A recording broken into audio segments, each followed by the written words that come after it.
proposal to raise the retirement age. Protests brought parts of Brazil to a standstill, with many walking off the job.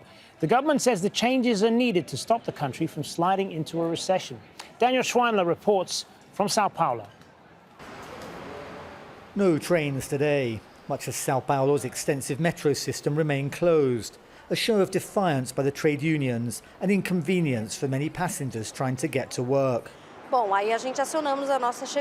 We called our manager and asked if they could send a car to take us to the office. If we don't make it to work, there'll be a deduction from our salary. It's important to protest against the pension reform, but they should plan something that won't disturb everyone. Bankers, teachers and all workers also join the industrial action in towns and cities across Brazil. We are fighting for our futures and for the next generation's future. We want to retire with dignity. We know the government is not sensitive to this kind of protest, but we want politicians to hear us anyway. Roads were blocked here in Sao Paulo, as well as in Rio de Janeiro and cities in the north.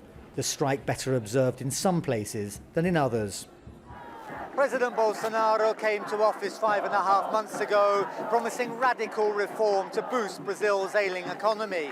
Sacrifices, he said, would have to be made. Who bears the brunt of those sacrifices is what this dispute is all about.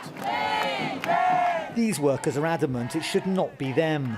The rich and big business, they say, should pay their taxes.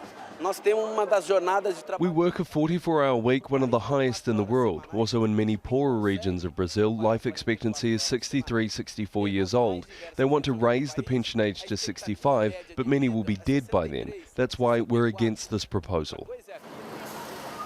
The government says reform is essential to modernise a bloated financial system and make Brazil more competitive.